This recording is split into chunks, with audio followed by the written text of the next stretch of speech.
Hello, everyone, and welcome back to the episode 2 of the Shock Absorber podcast. We're in season 2, and here we are with my co-host Stu Crawshaw. It's great to be here with you again. It's great to see you too, Joel. Thank you very much.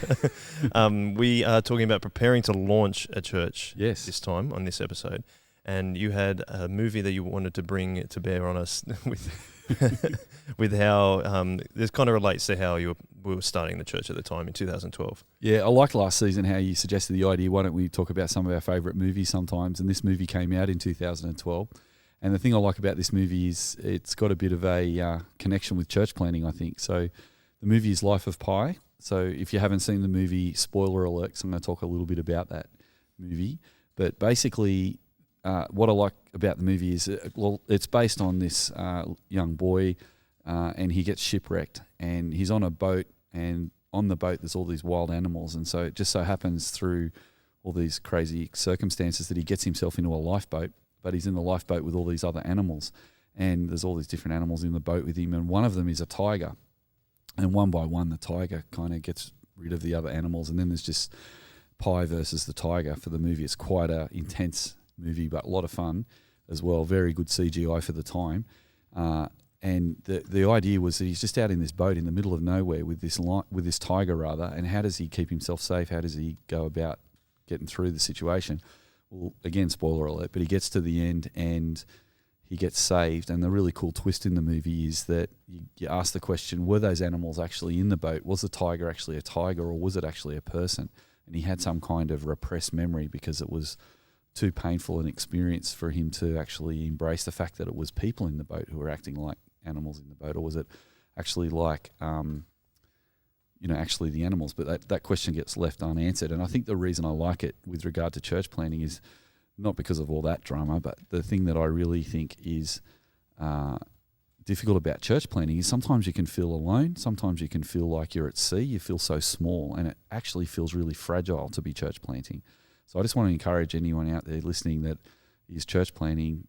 My experience is, even though you can try and plan through stuff, which we're going to talk about today, and you're doing it together with a launch team, you can actually just feel really vulnerable and actually quite small, and you could feel like the whole thing can just tip over at any moment sometimes. But it's just really good to be continuing to remember in church planning that God is gracious and kind, and He's the one that we're serving, and He's looking after us. So yeah, that's the movie for today. And I suppose you found that even though did you watch it before we planted the church, or did you watch it after? Yeah, I think so. So you found that as an encouragement to be able to... Yeah, actually, in retrospect, I sort of thought about it, because like we've talked about, wouldn't it be good if we keep sharing movies in this season? And I thought, that was around the time, and I remember thinking at the time, being in a lifeboat out at sea, you feel very small and vulnerable, and I think sometimes church planning is like that. Yeah, it can be really hard. Yeah, I can understand why you would feel like that. I suppose that on reflection, I probably didn't think like that, but I wasn't the one that was leading the church. So that's understandable. Fair enough. Yeah, maybe it's a church leader thing, I don't know. But, when you've been part of a church, as we were at Guymer Anglican Church for 70 years, the church felt stable, and it felt like more of a luxury liner or a really big boat, you know. And, it's, bricks and mortars, it's established, but... when you've got a little launch team of 30 people and you don't have a place to meet and you don't know where the money's going to come from for the church plant, and are we actually going to be able to pull this off? I don't know. But it's actually a really lovely step of faith too. It's not about the drama. It's more about the journey with Christ, knowing that He's you're doing everything in His strength is really cool. Yeah, well, in this season, we can jump straight into it now, this episode, but you wanted to touch on those things a lot today. So kind of last episode we talked about how there was all these different ideas and how we were doing to try and put a team together and all that kind of stuff. But after we had our week away in July, which was a real planning session for us, we were preparing to launch at the back end of 2012. And we talked about calling that a greenhouse.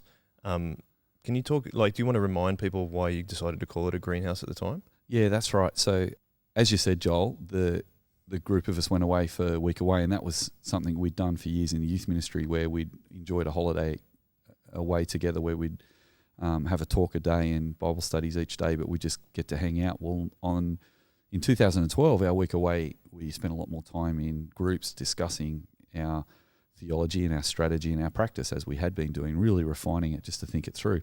And as we said last week, Matt Redman had drawn that really cool triangle for us, where we remember, if you listened to last episode, that the Bible is our authority, and that we wanted to work out what traditions we'd bring with us. In our case, Anglican traditions, both Anglican and I suppose all the soul revival principles that we developed over the last 20 years. And we also wanted to understand that we're in a new cultural context in Kirrawee, across the road from a new development. So how did that look? So we'd spent a lot of time talking about those things, but then the next part of it is really we needed to start practicing our church services, and we also needed to start building our ministry teams. So after Week Away, they were our two priorities, that we needed to practice our services and build our ministry teams so that we could be prepared for ministry to more people who could come along.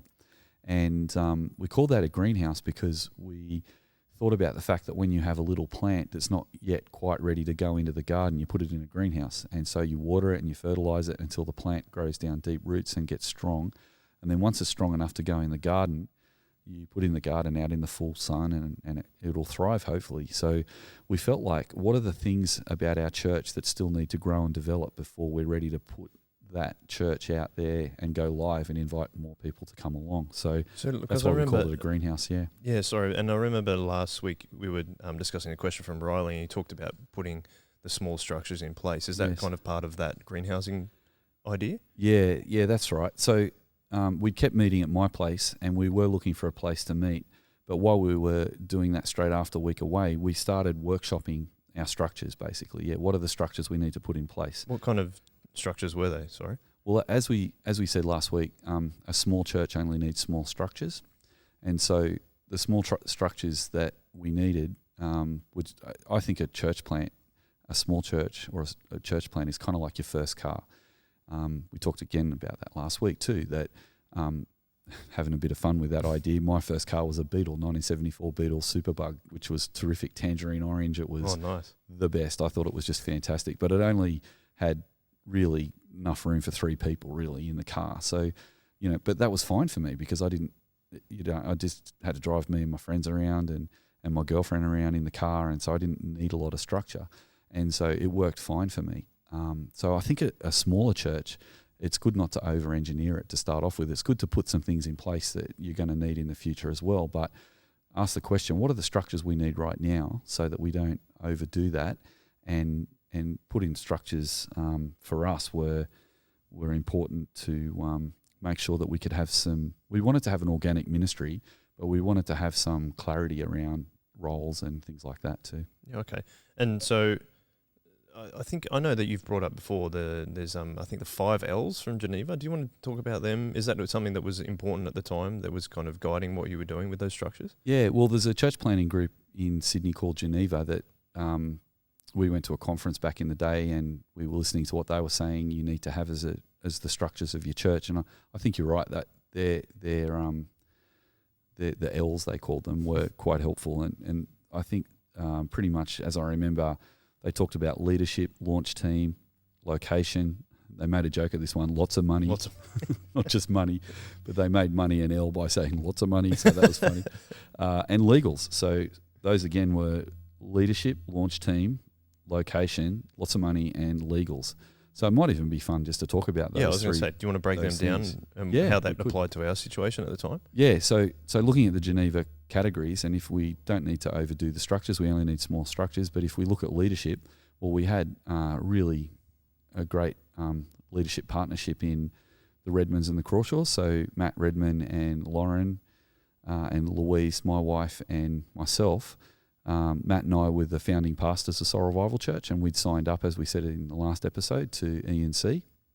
And so as founding pastors, we were then the leadership core of the church. And what was great about that is often church plants start with one leader or a couple, but we had 2 couples. And so having two pastors and 2 couples leading together was actually really, really special. Matt and I had been friends for a long, long time, for 20-something years. And Lauren and Lou had been friends for a long time too.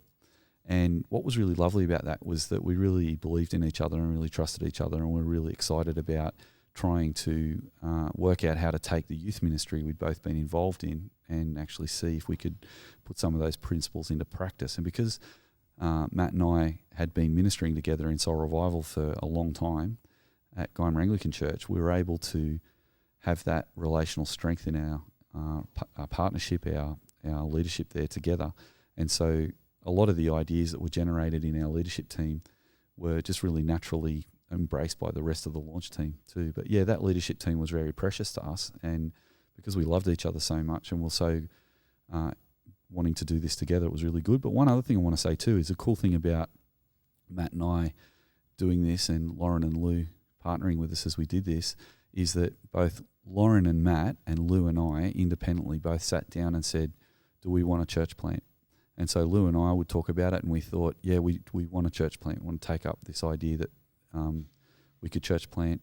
And Matt and Lauren thought about it too, and they decided that they'd do it. And then so that neither of us were kind of talking the other one into it or saying, oh, come on, you should do this. It was really like we gave each other super freedom, and that was really helpful. But then because you did that separately but then came together, there was probably more excitement in terms of like, yeah, we can do this together. And you've been working together for so long. Yeah, that's it. Yeah, I think you're right. Okay, cool. The launch team, that's the next L. How did we gather the launch team together? Yeah, well, last episode we talked about the fact that I think we're fairly unusual in that we didn't actually approach anyone to join the launch team.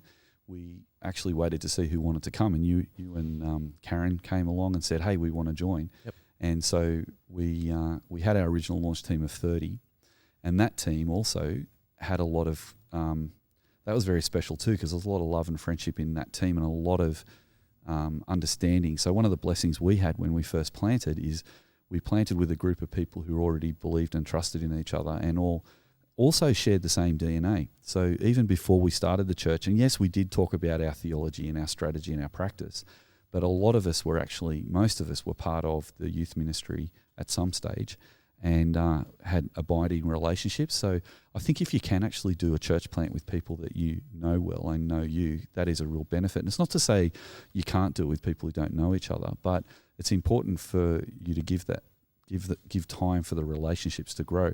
And maybe the relationships of the launch team are part of what the greenhousing time gives the church plant for that new church to get some of its strength. It's partly having that opportunity for the leadership and the launch team to really trust each other and be focused on serving Jesus together. Have the same why.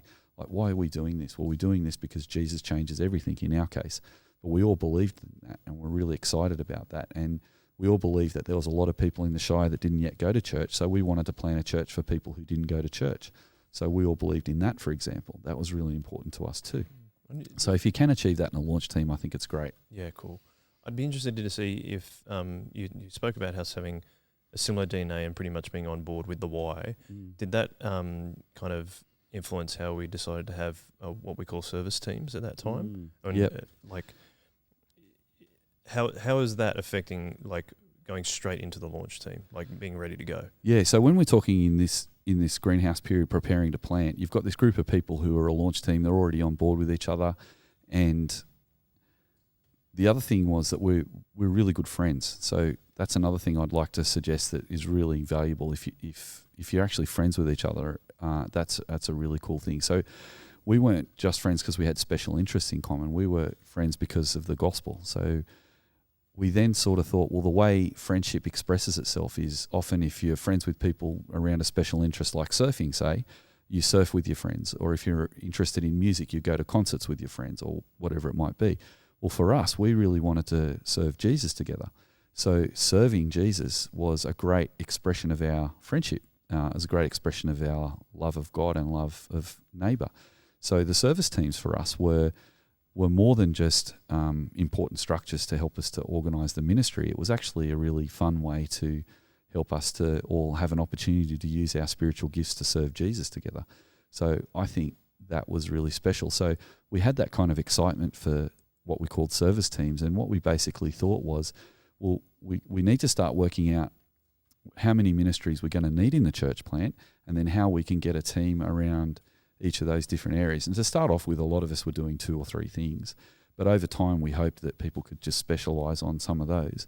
But at the same time as starting service teams, we talked about always trying to capture the vibe that we are one team, that we're all together as one team, so that we wouldn't just compartmentalise out into different silos, or that we wouldn't become cliquey and separate from each other. But yeah, we thought, we're going to need some welcoming. We're going to need an arts team to help us with pulling off the music. We're going to need preachers and readers and prayers. We're going to need kids ministry and eventually youth ministry and hospitality ministry to help us because we wanted to have dinners. So that's how we started to plan it. And so we asked people to think about, hey, what would you like to do? And people started saying, oh, well, my wife Louise, for example, and Lauren, they said, we'd love to be involved in helping to build a new welcoming team. So they did a fantastic job of that.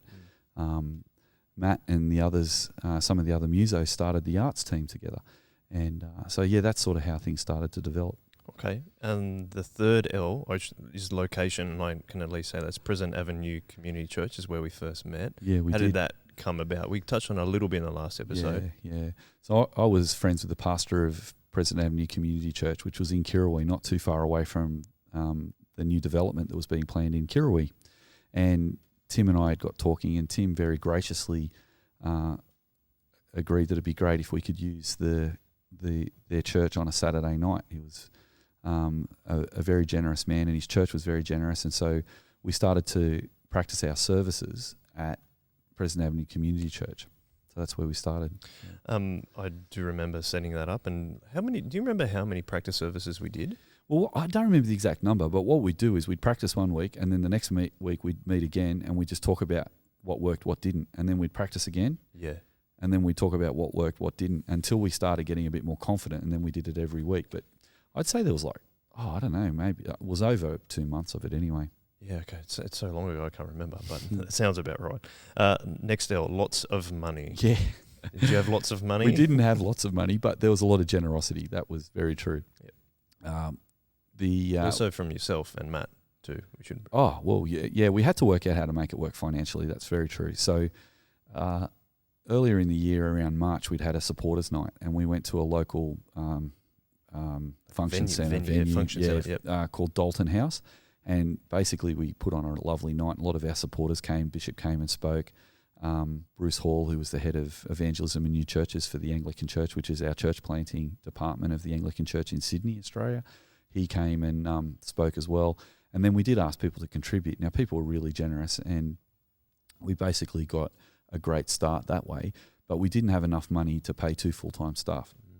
So we definitely started from the very beginning. Matt and I, again with our wives, talked about this, but we both volunteered to go on part-time for a while until the church grew, so that we could help the church grow.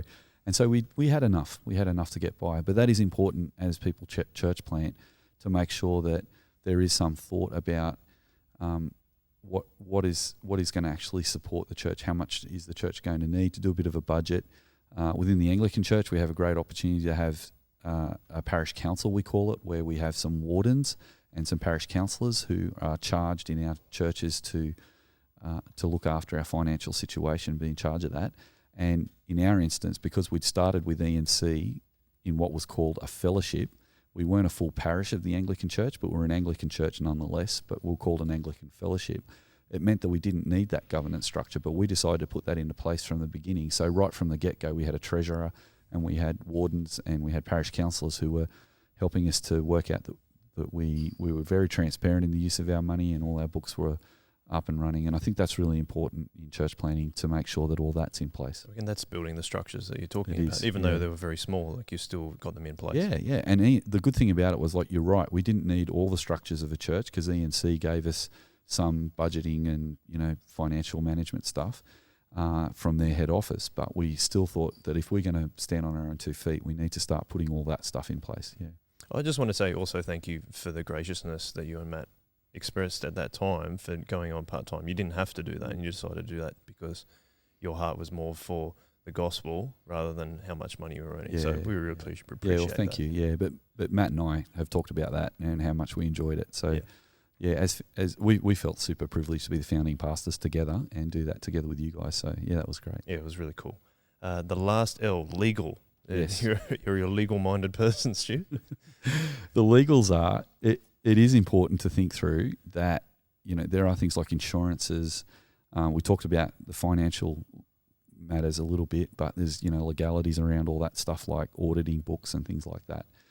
Whatever church planting people do, I think it's great to be part of a sending church planting organisation, so that they can help you to set up good structures. I mentioned Geneva earlier. They help people who church plant to set up good structures too. There's other groups that are helping independent churches. But as an Anglican church, we were very blessed to be a part of the Anglican system, so that if things went wrong, we were covered by insurance from the Anglican system. And again, I think the reason Geneva focus on that being important is I think in the rush and the excitement to start a church, sometimes you don't think of some of those more boring things around the edges, but they are really important. To have some external eyes on what you're doing as a church to help you to make sure you've got everything in place and you haven't forgotten anything. Yeah, cool.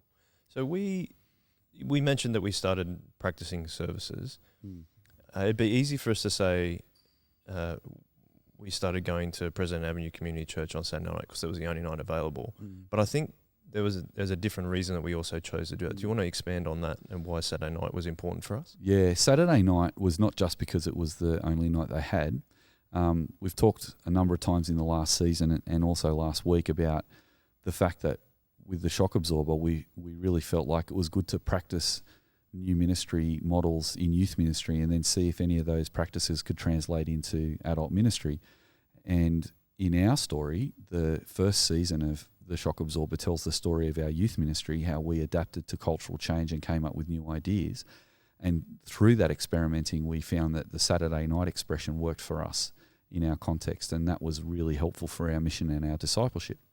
And the Saturday night gave us an opportunity to do something new in youth ministry in our local church, which was instead of run a youth ministry, to be a group of friends that the young people could grow up into. So even though we led young people and we were their leaders first, we were also meeting as leaders as a group of friends on Saturday night, so that when young people got to the end of high school, they grew up into that group and became part of that group. And so there was a lot of longevity in a relationship that way. So our idea, which we actually got from Janelle Anglican, was that it would be really good for the relationships between leaders and their youth that they lead to grow over a number of years through high school. Janelle Anglican would start leading people on year 7 and all the way through to year 12. So we took on that great idea too that Cameron Hislop came up with at Janelle Anglican, and we did that. But then we thought, wouldn't it be awesome also that as those leaders are following them through high school, that when they graduate out of high school, they can join a friendship group on a Saturday night. And the reason we picked Saturday night in the 90s and the 2000s was because that was party night in our world. And we were convicted by Matthew 22:37-40 that if you're going to love God and love your neighbour, you put God first and you serve your neighbour and put your neighbour first. And so we've talked about that in a previous podcast, but for us to love God, to give him his best, one of the practical things we thought of was, well, Saturday night's our favourite night of the week. Let's get together and read the Bible, and let's encourage one another on a Saturday night and ask our non-Christian friends to come along. And then as the kids grow up, they can be part of it. So a really big part of Soul Revival was that Saturday night expression. So we still went to church on Sunday night, and we still led youth group on Friday, and we still had Bible studies and other things like that. But we almost saw this as our social time where we'd hang out with each other. So when we started the church plant, during the first 6 months, we talked about, do we still want to do Saturday night? And it was almost unanimous that everyone was like, yeah, that's the funnest part of our expression in a way, that we get together as friends. So we thought, wouldn't it be cool if we could work out how to do church on a Saturday night and hang out as friends as well? So the launch team was very connected. They were very excited to continue that. And they're also really excited about, as people come in, we didn't want them to feel like they weren't part of our friendship group if they were joining after we launched. So we wanted to invite them into that idea, I suppose. And that Saturday night worked really well to help us with that. Well, and I suppose practicing the services would really help with that. What are some of the things that we had to work through in practicing those services? Welcoming in that sense would be a really important thing. Yeah. And then I suppose we had to do a few other things, like we like to do food, which is really important. Yeah, that's right. What are those things that we had to tick off to make sure they were going to really run smoothly to a certain degree? Well, if the shock absorber principle was Saturday night from the youth ministry, we also thought some of the things we did on Saturday night might transfer over too. So if the first stage of the shock absorber is young people working out new approaches, the second stage is seeing what of those new approaches could work for all ages. So we were really interested, what are the things from Saturday night that would work for all ages? So obviously we've got kids, we've got other different ages, as older adults as well as teenagers and young adults as well. See, so what we thought of is let's think of the format at Guymer Anglican Church on a Saturday night. We'd have a thing called the Commitments, which was a gathering where we'd get together and talk about the church and our lives together and pray. Then we'd have a dinner, and then we'd have open to anyone who wanted to come along. And during that time, we'd have a talk. And sometimes on Saturday nights, we'd go all night till 1 a.m, like really late, or even later. Yeah, I remember exactly. getting home at like 4 o'clock in the morning. Well, as we got older, we'd do things like drive down to Fairy Meadow, which was about, for those of you who are not from around here, it's about an hour away. There's a great skate park, and we'd skate around at night and stuff. Always appropriately. We had lots of appropriate measures in place, but it was a lot of fun. But what we did with the church was we thought, well, why don't we start off with coffee? As people come, the welcomers can be right next to where the coffee is. As they walk in, they're welcomed and they're offered a cup of coffee. And then we can have a good half an hour of people being able to mingle and meet people. And then after half an hour of coffee, why don't we then start the service and have a very simple service?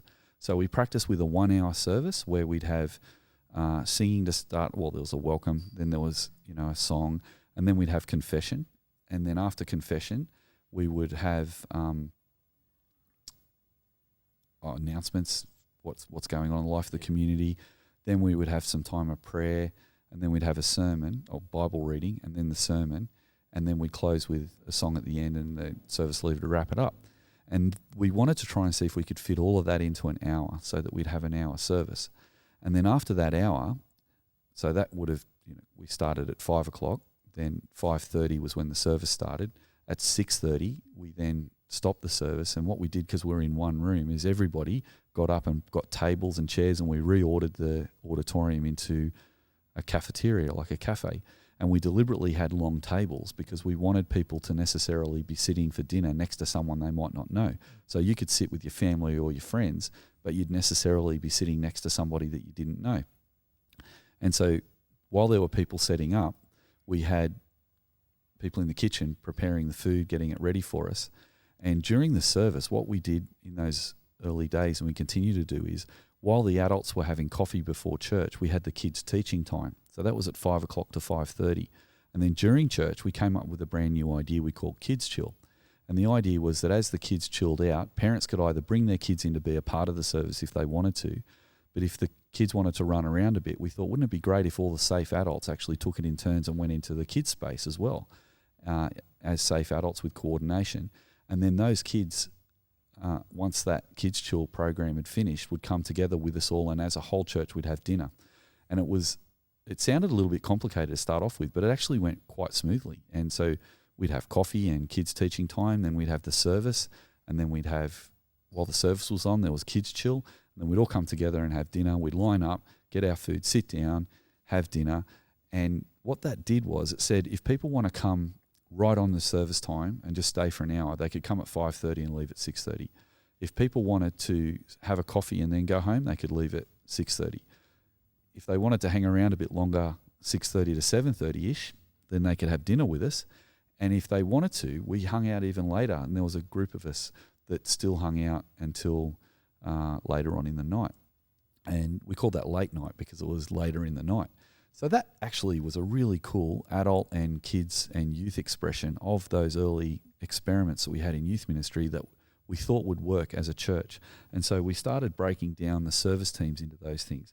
We're going to need a welcome team, a kids team, an arts team, a hospitality team. The kids team needs to organise us all into a chill team. There's the hangout afterwards. Who's going to look after that? So people who had a passion for parts of that could actually get really involved in that.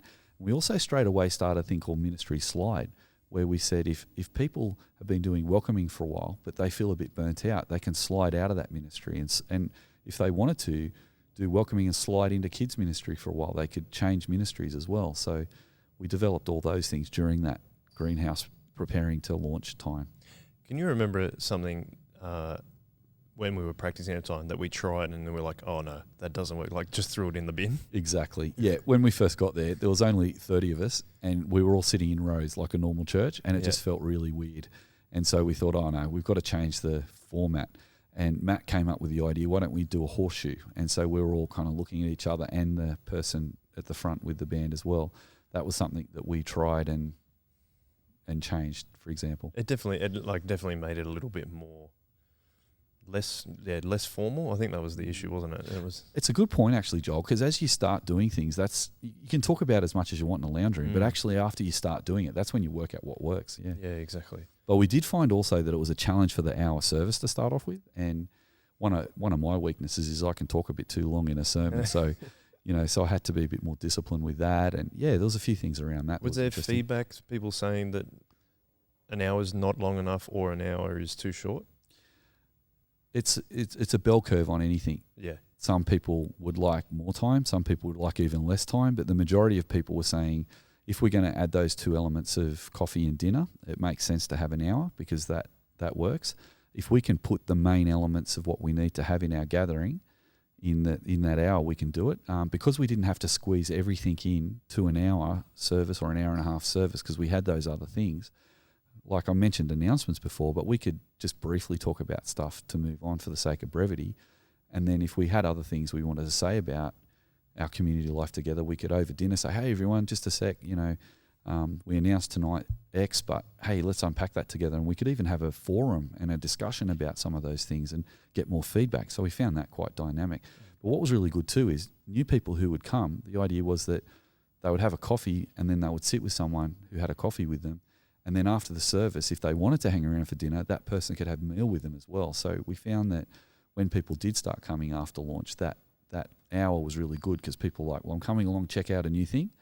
And if I don't like it, I can go. But if I do like it, I might hang around a bit. And people could connect quicker because there was that more interaction. Is that taken from the previous idea that we've talked about irregulars and regulars? I can't remember who. Irregulars, yeah. Irregulars and regulars. Yeah. Sorry. Oldenburg's third place theory talks about key things that all communities have. And one of the things that all communities tend to develop is that there's a group of regular people who come and set the culture. And if that's a healthy community, it should be a place where irregular people can come and feel like they're not left out if they haven't decided they want to be part of the regular group. So we did talk about that we wanted to create a culture where we celebrated regulars and irregulars. If people came once and they visited, we wanted to be a blessing to them that night. And if they came a couple of times and then didn't come, we wanted to be a blessing to them. So, yeah, we did talk about that. During that time of Greenhouse, before really launching, was there, correct me if I'm wrong, but I don't think we added to our initial group of 30 at that time. And I think there was a way that you actually said that, oh, well, we're not going to keep it at 30 for the moment. And then how was your kind of reaction to those people who were like saying, oh, I want to join this plan? Yeah. There was... Up until about July, we wanted to just, there were a few people who inquired, could we come along and join the launch team? And we got advice from various people to say, look, just get yourselves into a pattern to start off with of what you think the DNA of the church is going to be before you get too big. So we did sort of stick to 30 till around July. But then after July, as more people did come along and ask, could they come along to Soul Revival? We weren't going to turn people away, but we also wanted to make sure that if someone was going to come and join us, they did think through that they wanted to join us, and they also thought about if they were coming from another church that they left that other church well. And so again, I got some advice about this that, you can't turn people away when they come along and say they want to come to church. You can ask them to think really carefully about whether it's the best for the gospel to come along or it's best for the gospel to stay where they are. And so to do that, what we did with people who came and approached us and said that they'd like to come is I said, well, why don't you come along and talk to us? We'll have a talk about the church, then go away and pray about it. And if they came back and said, yeah, we want to still come along to Soul Revival, I said the same thing again. Yeah, go away and pray about it one more time. And if they came a third time and said they wanted to still be a part of it, even though they've thought about it and prayed about it, I asked them to go away one more time and talk to the church if they were from another church and pray about it one more time. So we asked people to pray about it 3 times before we said, okay, you can come along before we launch live to the church. Because over that period of time, we would have had probably another 40 or maybe 50 people come and approach us and say they'd like to join Soul Revival Church, so that by the time we did launch, we probably had about 80 people who were in the church by the time we launched live. So it's not really turning people away, but having to say we really need to be careful with this. Does that create like any kind of conflict? Well, some people thought we were saying that we didn't want them to No, come. yeah, you're saying no. And to I try to be really clear about that. I was saying, look, we just want you to think through what's best for the gospel and to be thinking about the church you're coming from as well, because there was a bit of controversy about our church plant, as many church plants have controversy, and there were people who agreed with us planting in Kirrawee to reach out to this new group in this new development, but then there were other people that weren't so sure that was a great idea. So we wanted to be a church amongst churches, and we wanted to be working in an ecosystem of churches and bless other churches and work together, not compete with other churches. So I suppose we were just trying to say we're not standing up here planning a church and pretending we're the greatest new thing. Everyone should join. Everyone should be like us, or everyone should join because this is the great. We were recognising there are a lot of great churches around our area, but in an area where there's 260,000 people who don't go to church, and only between 1% and 4% of people go to church, there was a need for more ministry. So we were also saying to people when they come and talk to us, we would really like you to think about, if you come along, we'd love you to come along as someone who is coming along not to be a consumer but to be a servant, not to be thinking individualistically, but to think, how can I work together with this team to reach out to more people for the gospel, and also that I might make this something that would be a low-key, long-term relational aspect of my life that I have priority for. So that's why we did it that way, yeah. No, that makes sense, because it's also important to see if people are truly on board, or if it's just they're looking for the latest thing maybe. Or well, yeah, that's right too. Because it was a new thing, we didn't want to look like we were this new flashy thing, because we were just another church. So yep. So really the main thing that we're actually talking about is actually preparing to launch. Yep. So the launch night at President Avenue Community Church, I remember there being a lot of people. It was great. Yeah. What are your memories of that night? I remember, I might be wrong, might be a manufactured memory, but I think there was something like 120 people, because the 80 people had asked some of their friends and family. Some people from Guymer Anglican Church came along to celebrate as well. And it was a lovely night. And it was actually really exciting because we decked it out with, lots of decorations and things. And I still remember people putting up things and stuff. And there was a lot of buoyancy, a lot of excitement. And Bruce Hall came, who was the head of ENC at the time, and he spoke and he challenged us to make sure that we put mission first and that we were doing this church so that we could reach people who don't already go to church, which we'd put a lot of thought into. And what I remember about the night, which was wonderful, is the kids all the way through to people in their 70s were in a church together. We were an all-age, all-stage church, and all that planning, God blessed it, and it came together, and it worked. The coffee worked, the service worked, the dinner, the kids' chill, the kids' teaching time, and the dinner afterwards was just like a big family street big family feast or a big street party. It was a lot of fun. So, yeah, I really love that night. I mean, I think I remember having to eat my dinner outside because there wasn't enough room. Yeah, you would have. Yeah. It was a really special night because it was like a culmination of something that we had decided to do, and it was really cool to see so many people being keen to support us for that.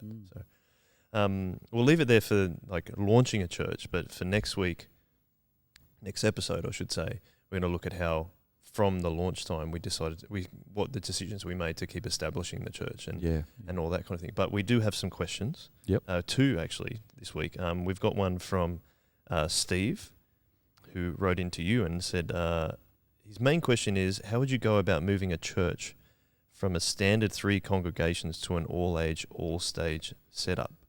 He'd like to find that out for his patch of Sydney where he's actually a minister, because he says they have a prayer book gathering and 2 family meetings, which have like various different demographics and all that kind of thing. But he actually has authority over he has a 4:15 service and the youth ministry. So he wants to work out how to bring those kind of shock absorber, all age, all stage principles to bear on those ministries that he's working with. What kind of advice would you have for him in an existing church? I think the starting point is to have a good conversation with the senior leadership of the church and just let them know that you're interested in having an experiment. And if the church is interested in having an experiment together, to build a bridge to the new reality so that if it doesn't work, you can come back over that bridge to what you were doing and it wasn't wrecked. So my thought is what we used to call a greenhouse that we now look at and see how we workshop soul revival. I think if a church put in place some kind of workshop, that they actually workshopped an idea for some kind of all age, all stage gathering within the context of what was already happening, that would be a really good way to go. And if, for example, the leadership of the church and the congregation, after a conversation together, talked about the fact that they were willing to experiment with something like a 4:15 service, to keep all the services running as they are, but then to maybe ask a few people from different generations to come together and to do that workshop or that greenhouse together, to plan out what they might do and take a bit of time to do it, take a few months to talk it through. And then after they've talked it through, just to try it, practice it.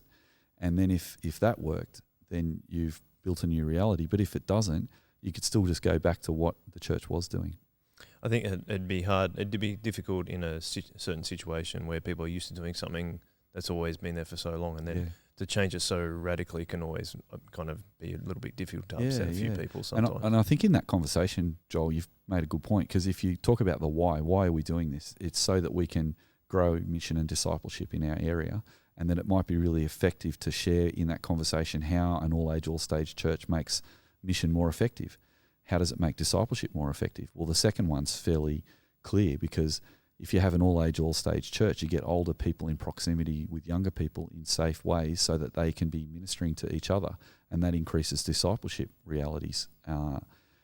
Missional realities, well, one of the things that I've learned over the years in the Sydney area where we are is that 75% of people who live in Sydney who call themselves Christians, statistics suggest that 75% of Christians became a Christian in their teenage years. So youth ministry is really important. But if you have a think about it, if all these new Christians are becoming Christians, where do they bring their unbelieving families? So if someone like yourself who became a Christian with unbelieving parents, if all you've got to bring them to is a youth service, they might not really want to go to a youth service. But if you become a Christian through the youth ministry, and then you can say to your parents, hey, come along and check out church, because there's lots of different ages here. You can ask your grandparents, your aunties, your uncles. So I think that increases our missional potential. And we found that, which we'll talk about in later episodes, that mission through the all-age, all-stage church and discipleship gets stronger. So having that conversation helps people go, oh, okay, I might be interested in experimenting, doing something new for the sake of the gospel. Yeah, that's cool. And obviously something to really pray about too, if that's... Oh, 100%. Yeah. So hopefully that answers your question, Steve. We have another question from Riley, who wrote in last week as well.